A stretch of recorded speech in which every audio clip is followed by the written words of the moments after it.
Is everybody in? Is everybody in? The show is about to begin.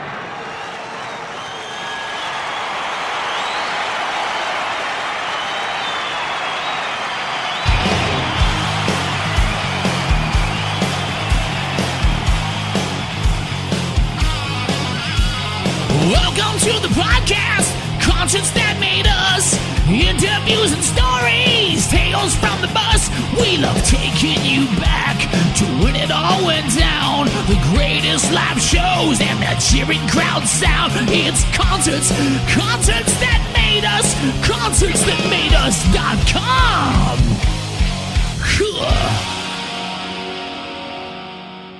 Hey, this is Joe Geni, and you're watching Concerts That Made Us. Almost again, I met the most wonderful one. Is it bad luck, or is it me?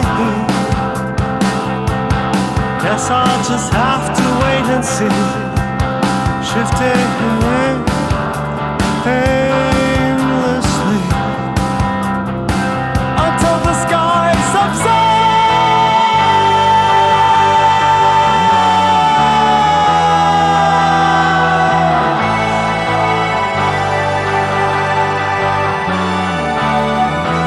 Until the sky subsides.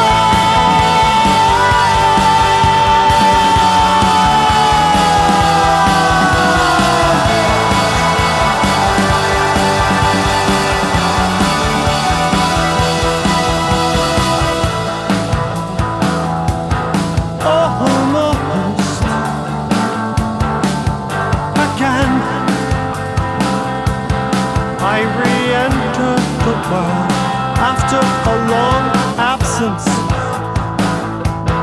Now I'm home, still an observer of events, serving his past recompense, gazing out with double pain, stained by exploding rain, until the sky subsides.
Almost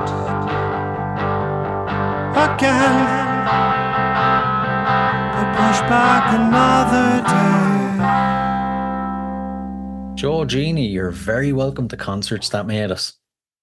Hi, thanks for having me. It's great to have you now. I'm looking forward to diving into your music over the next bit.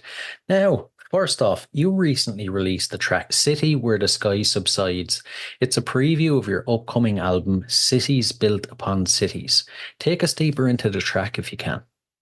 So the whole record is basically an exploration of cities that are changing over time. And I live in a neighborhood called Long Island City, and in New York City. I live in New York City, and Long Island City is a neighborhood in Queens that was rezoned during the 1990s, and it had previously been an industrial zone, and there were houses, people, apartments, people did live here, but overwhelmingly it was warehouses, it was industry, and over time that started to fall into disrepair, and then they rezoned it residential, and it has been this explosion of enormous high rises, 10, 20, 30, 50, 80 stories, just like being thrown up left and right, scaffolding and tower cranes.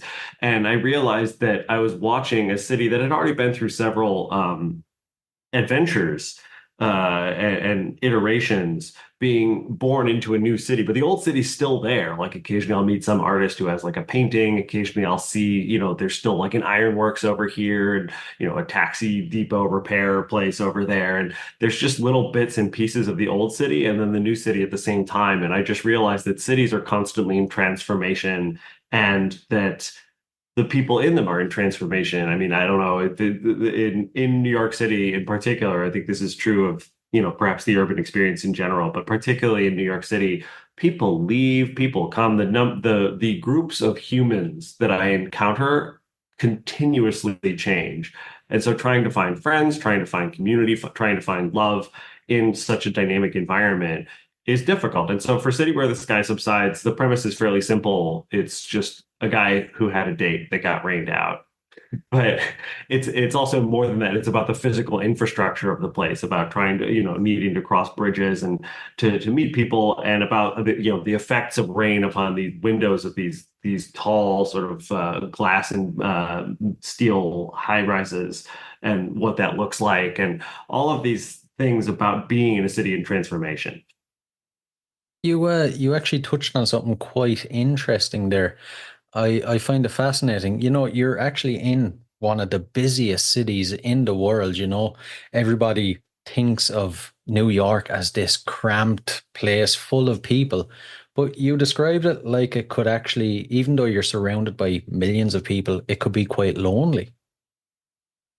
Yes, it is. It is deeply unsettling to be alone in a city of 8 million people. I walk to work, I take the train or ferry to work, and the train is crowded, and I don't know any of them. And even making eye contact with people on the subway is weird. Like New York, people say that it's mean, but it's not mean. It's that people are they're in a hurry, but they're also kind of chill. And what that effectively means is, it's New York is not thought of as a chill place, but it's like we're chill with each other. People leave each other alone. They let each other be. And so the good news is that you can kind of be anything you want here. You can wear what you want. You can express yourself how you want. And it's a very welcoming city in that regard. But the bad news is that nobody says hello to each other on the street. So, and I'm on basically, how shall I say, about my third or fourth peer group because people keep leaving. When I first came here, I had a really close circle of friends, and most of them moved. And then I had a second generation of friends, and then I left the city for 5 years. So I was the one who left, and then I came back. And it's a whole new group of people, but it's also really expensive here. So whenever people marry and decide to have a kid, they're gone. It's like, oh, you're moving to Denver, Tucson, or Portland, or suburbs, wherever. And then it's very difficult to maintain connections over the course of time. So yeah, trying to search for I've definitely had a couple of relationships that ended where it's like, oh, we're just getting to know each other, but you're moving to Lebanon or Miami or whatever. And it's just, that's the nature of the city. Yeah, yeah. Oh man, that's crazy. The track, it's a move away from your more traditional electronic sound. What kind of forced that decision? Uh, I so when I started, so this is actually Cities Built Upon Cities is one of, I like to start doing multiple projects at once and let the pieces kind of fall into where they may. And a lot of this stuff was recorded during the pandemic. I record stuff at home. For the most part, I record most of the instruments at home, but then I'm a tenor, so I'm really loud. So I can't really sing at home. So then I go down. I have a friend named Charlie Nealand, who's a really good producer. And so then I go down to his studio and I record the vocals down there. And then we add some bits and pieces here and there, the occasional instrument. And Charlie's a really good producer. And so he turns it into a whole he makes the mix sound much richer and brings a lot of stuff out of it and makes it sound like a professional track. So I was going in multiple different directions. So Cities Built Upon Cities is basically one album, and there's a whole nother album. And so I started recording them, and quickly what started to happen was that most of my stuff tends to be more electronic because I am, at least these days, a solo musician, and I'm recording almost all of this in my room, and I play all the instruments, and so it's easy to build stuff around tracks. But I also love the kind of energy of new wave. I grew up listening to the Police, the Talking Heads. These are deep influence, U2. These are deep influences in how I make sounds, and so I like to have things that drive and have some sort of anthemic, forward. Atmospheric qualities to them. And so what wound up happening was basically most of the electronic albums wound up going towards songs, wound up going towards one record. And the more rock sounding songs wound up going towards the other record. And while there were more of the former than of the latter, so some of the former made it onto the latter, this was kind of the most, it sounds like a rock band song of the bunch. And I just love having that kind of energy behind it. There's one other thing also about the making of it, which is one of the great things about electronic music is that you can do anything from anywhere ever. So I was back in a band in like 2011, and I had a friend who was a drummer, really good drummer. And so he was over at my place, and I had a MIDI drum kit. And so he just lays down a drum track for a completely different song. And I kept the MIDI. And so 13 years later, I was able to use those exact MIDI drums as the basis for this song. And, he can play like a great driving rock track. And so these drums were recorded as MIDI a decade before the actual song was written. And once I had those drums, that was what really took it in a rock direction. Oh man. That has to be a record for the longest time period between starting something and finishing it or turning it into a song. And you mentioned Charlie. He mixed and mastered the record. He's worked with Debbie Harry, Rufus Wainwright, Scissor Sisters, to name a few. What's the dynamic like between the two of you when you're working together? It's really good. He's a really cool guy, and he's slightly, he's a bit older than me, but so what we wind up doing is finding these sort of cross influences. And so a lot of it is just me bringing down the track and then going into the recording booth and recording my vocals, and then him sort of choosing different takes is something that I find agonizing. And so because I'm hearing all the worst and best versions of myself, so I like flee and like leave the room. But he has all of these influences from the 70s that are, just a bit older than mine. So we talk about that kind of stuff all the time. We talk about, like there's a lot of talk about like Peter Gabriel and what he was doing, and this sort of thing. And so, and he has a lot of stories about working with these folks, and it's a really rewarding experience to work with someone who has that much experience and that much talent. And the other thing also is that he has been doing this for long enough that he's using the old technology from like the 80s and 90s. He doesn't do that anymore, but he has it and he knows how to do it. Whereas, I'm a bit younger. And when I first started making music, Pro Tools had just really kind of come online.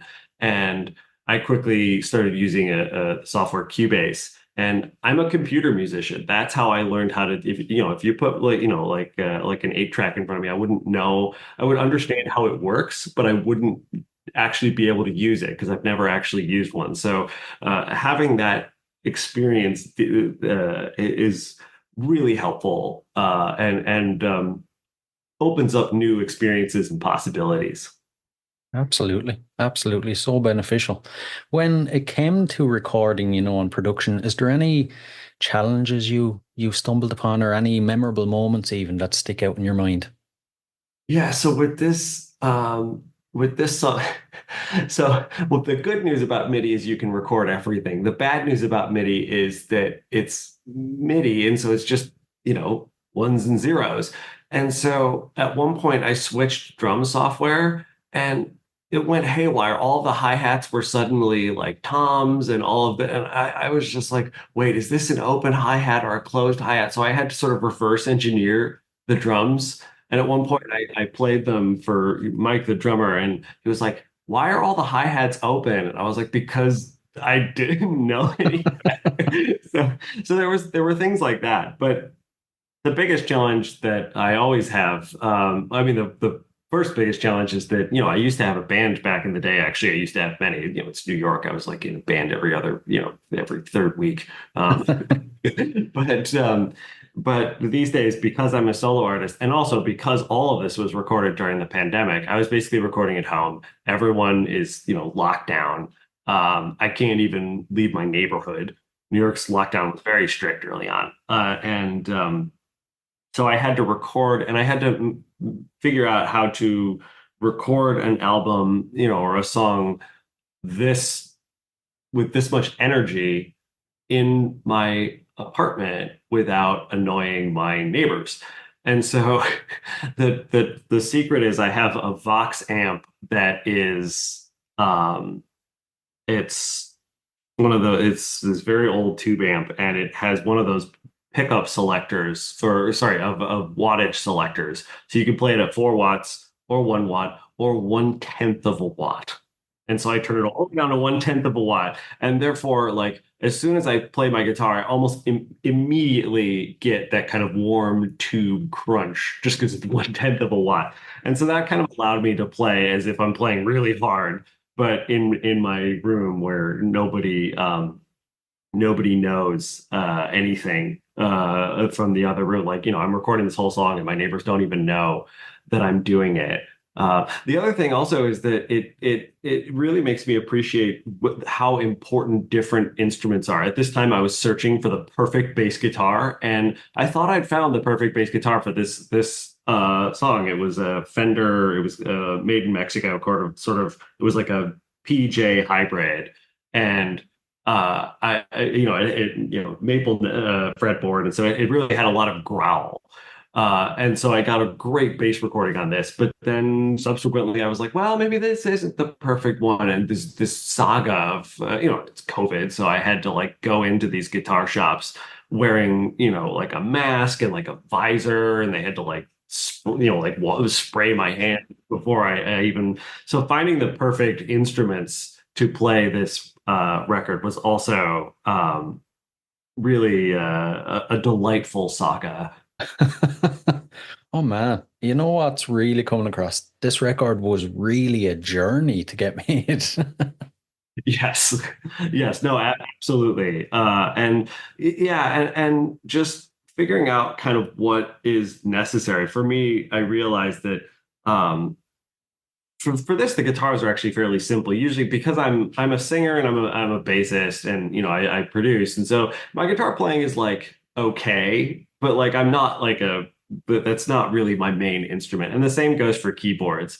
But so one time I told Charlie, I'm like, well, I'm a terrible guitarist. He's like, you're not a terrible guitarist. You do intonation, and that's a lot of it is trying to figure out what the effects are and then what sort of patches there are for the keyboard. So a lot of this is about playing the notes and then manipulating them. And so,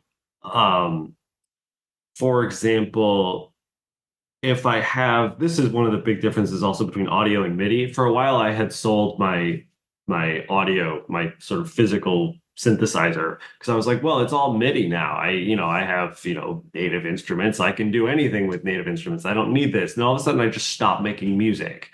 And I didn't realize how important it is to have the physical synthesizer keyboard where I can, switch between, patches and try and find the perfect thing. But not just that, to play the notes and then manipulate them in Pro Tools. Or sorry, Cubase.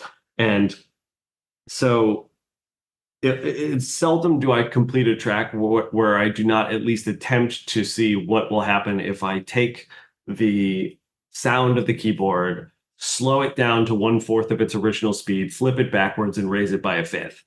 Because a lot of times really good sounds happen that way. And sometimes they sound terrible, and sometimes they sound really good. And then I can cut and chop those and add a depth to it. So like if you listen to the keyboards on Sky Subsides, I don't actually know how many layers on there's this very sort of like anthemic sort of keyboard drop. And I think it's like 8 different layers of, and I don't even remember what chord it is anymore, but like there's an enormous depth to it, and that is really part of my sound, is to use manipulation of sound and layering and sonic manipulation to make it as dense as possible. You know what? When it comes to music, I think you seem like a bit of a mad scientist. You know, when you're figuring out stuff and that. Oh. But before we dive into some concert questions, there's one other thing I just wanted to touch on. Your voice. You mentioned you're a tenor. You've got a 3.5 octave range. Can you give us a bit of history on your voice, the training, how you became a tenor? Yeah, so I'd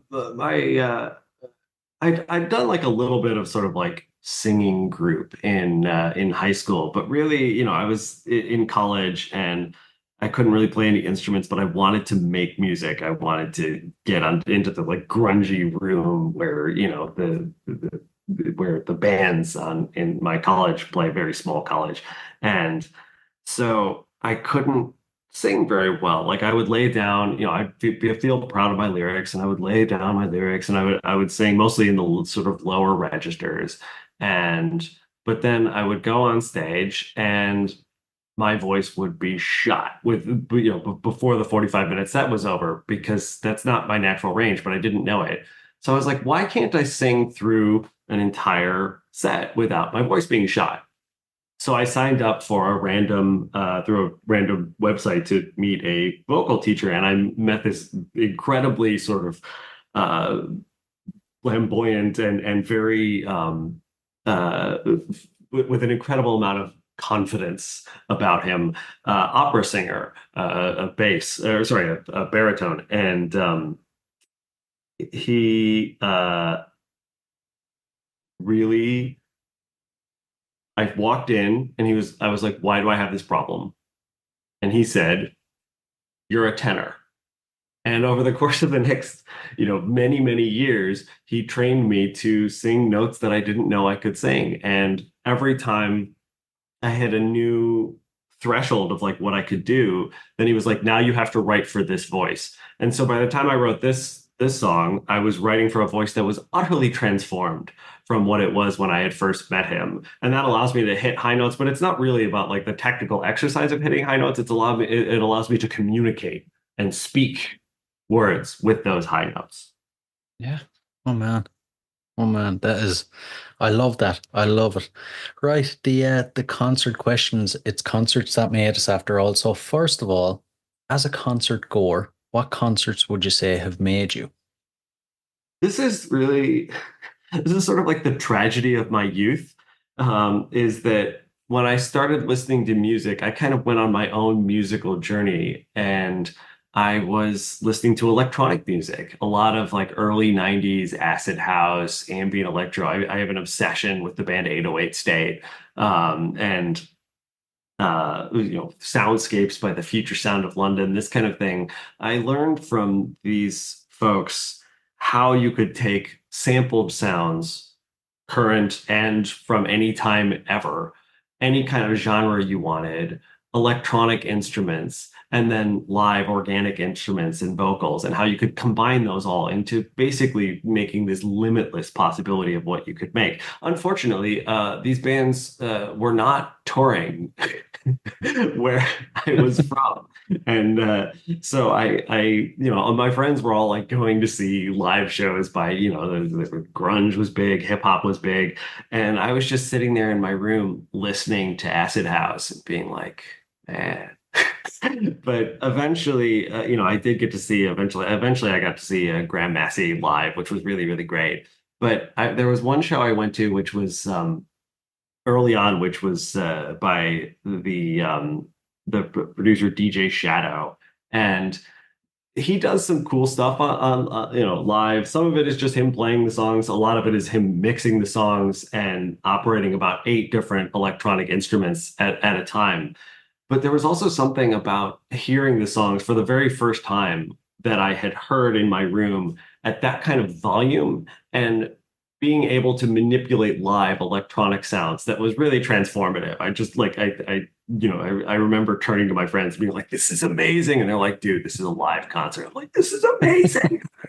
So yeah, that was definitely a transformative moment because it just gave me an appreciation for how huge a song can sound in a live setting. And then the other thing though was how he was performing because I was just getting interested in instruments for the first time. I couldn't play any instruments, and so I was like, how can I perform my stuff? And I saw in what he was doing, obviously he's a master of turntables, which I am not, but I saw in all of the ways that he was using different types of instruments, how he could craft a live performance out of samples without ever playing, a guitar or a bass or singing or any of this. He could create these things, and that was really inspiring. Man, oh man. Kind of leads into the next question perfectly. Your own shows, you do solo gigs, you do open mics. I think I might be right in saying there's a couple of videos of the open mics on YouTube. For any listeners that haven't attended one of these shows, what are they like? Give us the full experience if you can.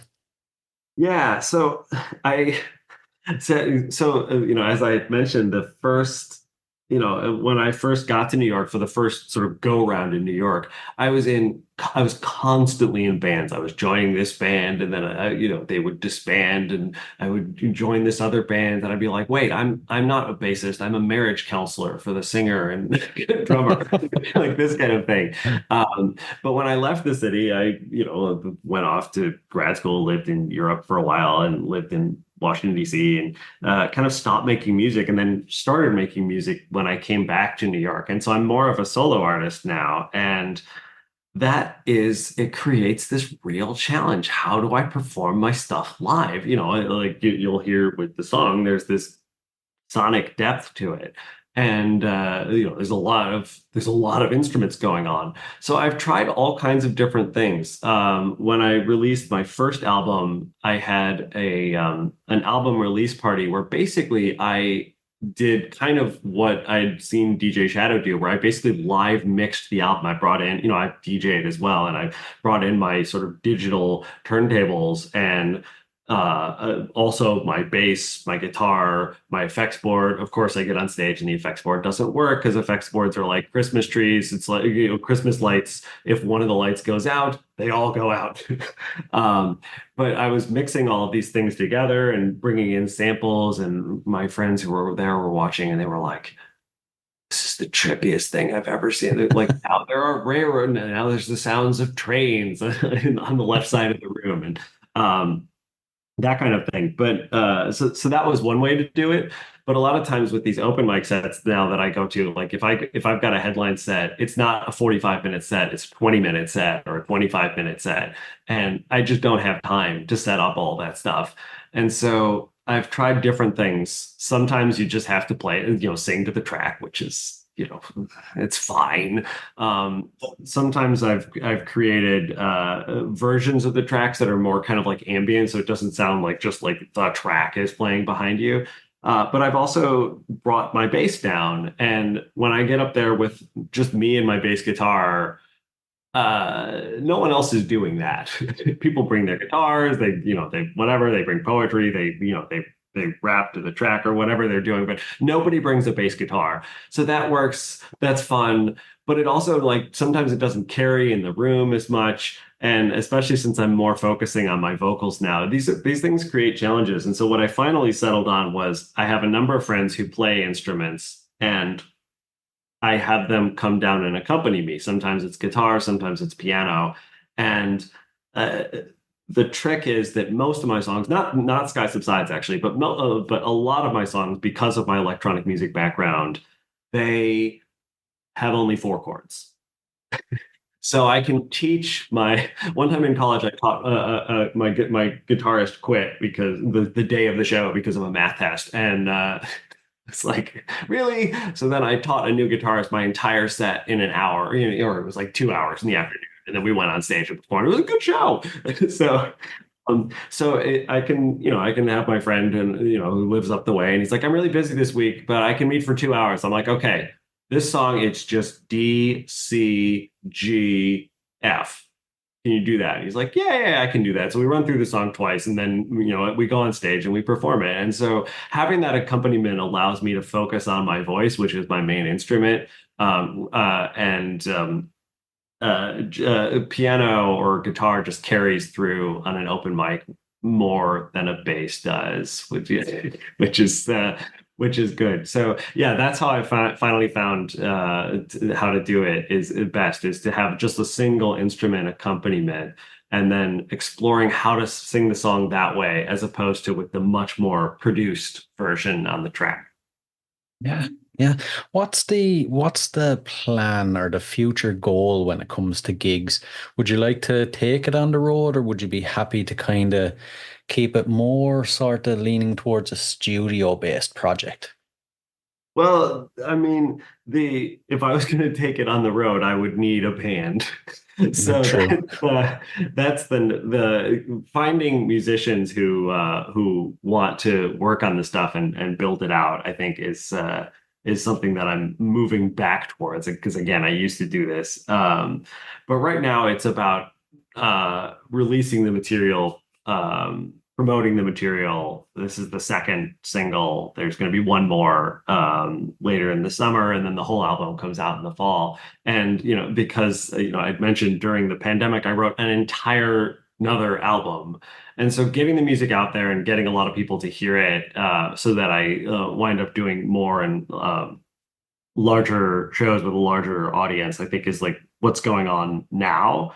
But ultimately, yeah, this music, and especially you'll hear it on this particular song, this is meant to be live. It's meant to have that kind of energy. It's meant to be played with a full band. And so I'm hoping that that's ultimately where this goes once again, and that I get back to the old days of getting on stage with a bunch of people and just like really letting it rip.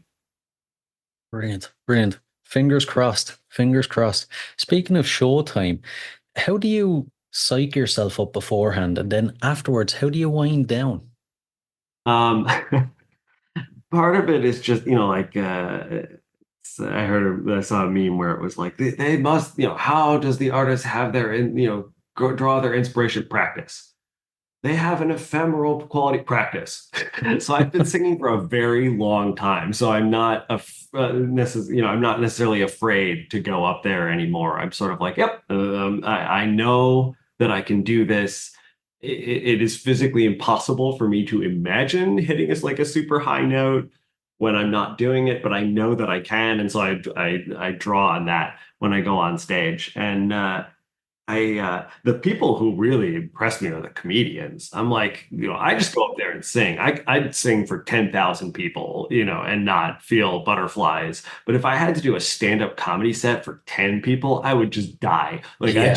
that's so much harder. So getting psyched up for the show is not as difficult. As far as winding down, I don't.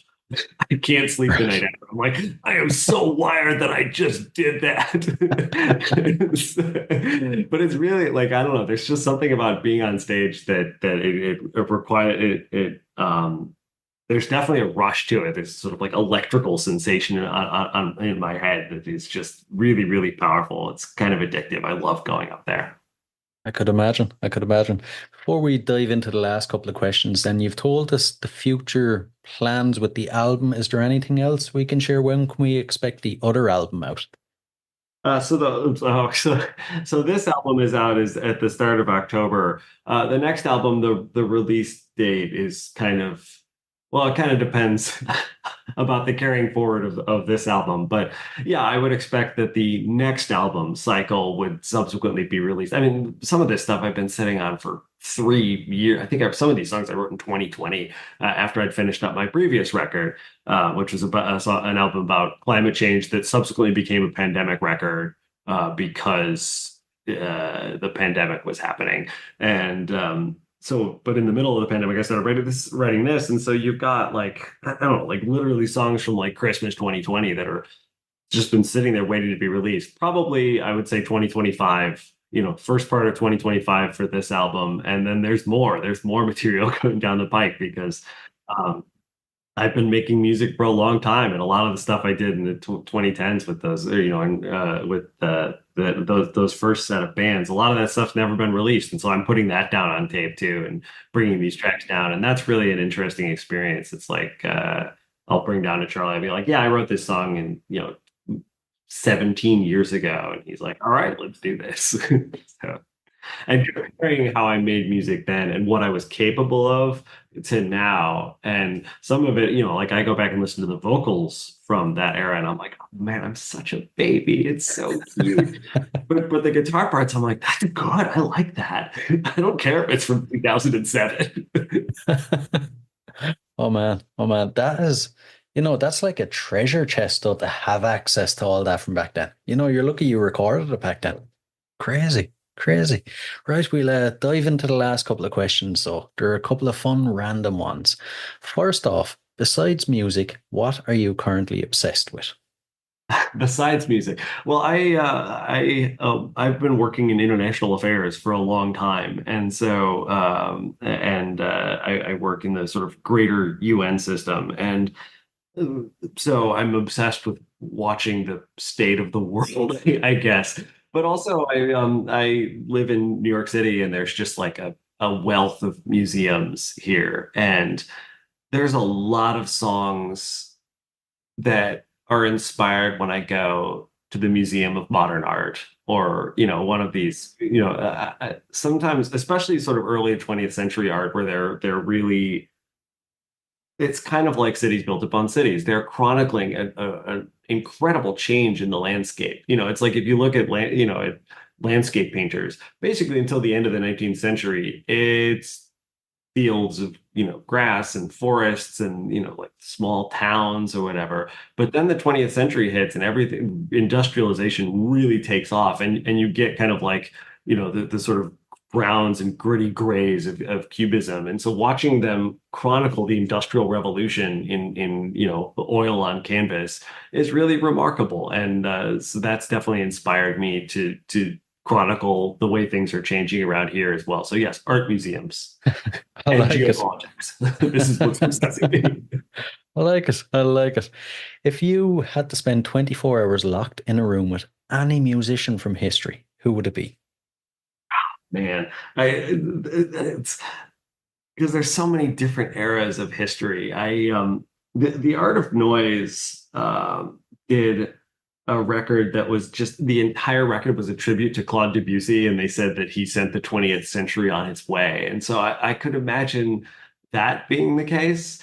But also the other thing is that like a lot of my favorite bands don't necessarily like each other. But if I could, getting some people in the room, like if I could get an entire band into the room, I just really, really love the Talking Heads and how they create what they were able to do to go from the early CBGB scene to this sort of like polyrhythms thing. So like just hanging out with not just the four of them, but like the entire sort of like 9 or 10 member cast for like the Stop Making Sense tour. That would be they just like if you watch the Stop Making Sense video, they are having so much fun of it. Like the joy is infectious. They're so tight as a band, but then as a large band, but also they're just having so much fun making music, and that really was inspiring. So like I'd hang out with them if I could. Perfect choice. Perfect. And the final one, what is your go-to album? My go-to album. This is the album that really inspired me more than any other that I often fall back on. And again, this is fairly obscure, but there's an 808 State album called Don Solaris that they did in 1996. And again, they've been an acid house band. If you go back to listen to like Pacific State, like Cubic and that kind of thing, but they really started to explore how to work with vocalists and in a way that a lot of electronic bands had not previously. And as they developed, they started molding the songs more rather than the sort of like we've got a dance track, come do some vocals over it. They started to mold the songs more around the kind of singer that they had. So I go back to Don Solaris whenever I need inspiration because it has everything. It has the grit of organic sounds. It has that kind of gritty drum and bass sound of that era, but it also has the old electronic instruments. There are like all kinds of weird samples. There are samples of like there's a sample from a Johnny Clegg record that I grew up listening to, and I was like, I recognize that. I know you guys have sped it up to almost twice its original speed and pitched it, but I recognize it. And so there's all these, and the way the variety of sounds that they bring and the variety of styles and the creativity to it and the different ways that they can take the different singers. It's a wild, trippy album, and there's just nothing else like it. And so I go back to that whenever I'm like, why do I make music? This is why. Don Solaris is what inspired me to do this, because I realized that the whole sound palette is at our disposal in the age of electronic music, and it's just anything is possible. Oh man, that's actually the perfect album for you. So, listen, Joe, this has been, I can't describe how fascinating and how much of a pleasure this has been. Thanks a million. Thanks so much. This was a great pleasure.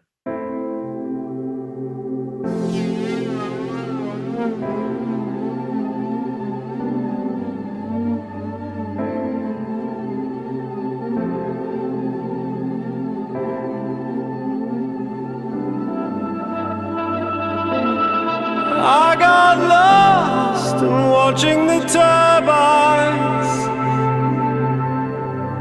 and the panels and cooling towers that make the city light up like a new day smile that makes every walking mile part of my city of energy.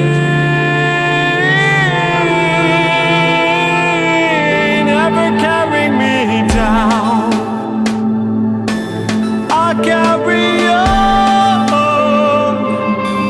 as if all my labors would cycle back to me in this city of energy, as if all my labors would cycle back to me in this city of energy.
Hey guys, I really hope you enjoyed this episode. If you did, please rate and review us on iTunes and Spotify.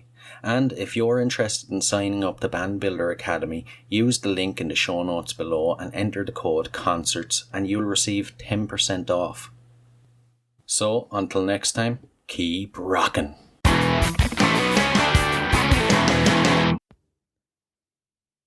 Hey, what are you guys still doing here? The show's over. It's over. You can go home. Go on. We'll see you next time. We'll be here. Bye.